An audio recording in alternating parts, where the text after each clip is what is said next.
Well, it's sad but true. It's time to go back to school, kids. Sorry about that. Summer was really short this year, right? Oh, well, it is what it is. Here live this morning, we have our friend Melanie, the president and CEO of the Better Business Bureau of Eastern Michigan, here with us this morning. Good to see you, Melanie. How are you? I'm great. How are you? Great. So today we're talking about how can families protect their money, especially right now, and they're trying to make so many big purchases as we get ready to start the school year.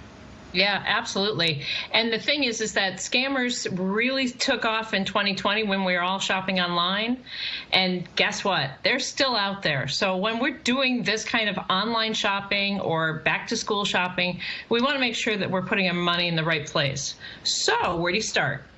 You start by looking and doing your research ahead of time. What exactly are you buying? And especially if you're going to buy a big ticket item like a laptop or a mobile device, you want to make sure that you've got the right information, and you want to know, God forbid it should not work, what's your return policies. So my preference is, of course, in-person shopping, but sometimes we can't do that. So that's why the research is really important. And then also, and I'm not sure Michigan does this, tax-free weekends. Some communities do, but I don't believe statewide we do. And so make sure you can do that, and if you can, all the better. Ask for discounts, especially if you're going to be buying in bulk. Get together with your neighbors and say, hey, retailer, we're going to buy X number of binders or X number of pens and pencils. Maybe you're even going to buy for your entire class. That would be great. But at the end of the day, you want to make sure that you can get your best discounts. Another thing to make sure of is when you're looking at your online shopping, you want to make sure that you've got a secure website, because those scammers are lurking and waiting for you to go and buy that great deal for next to nothing, but it's never going to show up. All right, you gave us phenomenal information there. I am from Atlanta, so I do know about the tax-free weekends. We had them down in Georgia. That would be a great thing to implement here.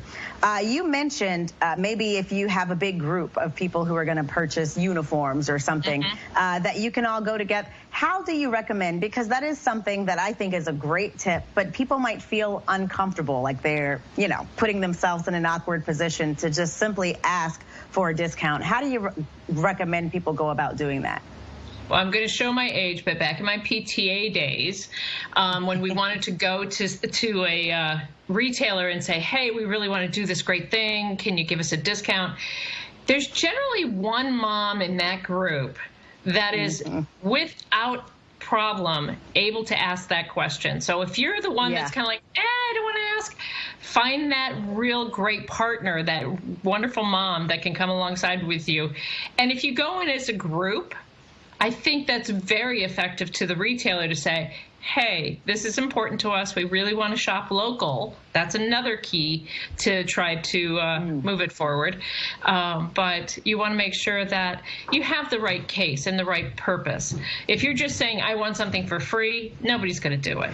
But if you're doing it because you're talking about these kids are needy, they come from low income, or perhaps you're looking at doing it as a donation. So our church occasionally comes through and does a specific spend for a school, and we'll come and we'll say, hey, retailer, will you do XYZ? And it really is effective. 5% is still pocket change, and that can add up pretty quickly. Melanie, we are running out of time, so I just have one quick question, but I would love to have you back because I think you have really brought a lot to the table here. I'm enjoying this discussion, and I don't even have kids. Imagine that. So I want to ask really quickly, a lot of the tips about shopping safely are things that were started before Facebook Marketplace and eBay and Etsy, places where you're getting something that you may not see. Do you have any new tips that maybe aren't on the list that we always look up on the internet, things that we should be thinking about to protect our money?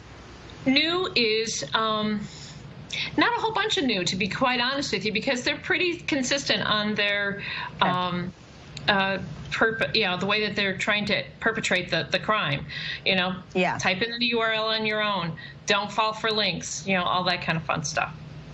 So a scam is a scam. All right, Melanie, we have to leave it right there. Happy Sunday. But we will have you back. Good to see you. Take care. We'll be right back.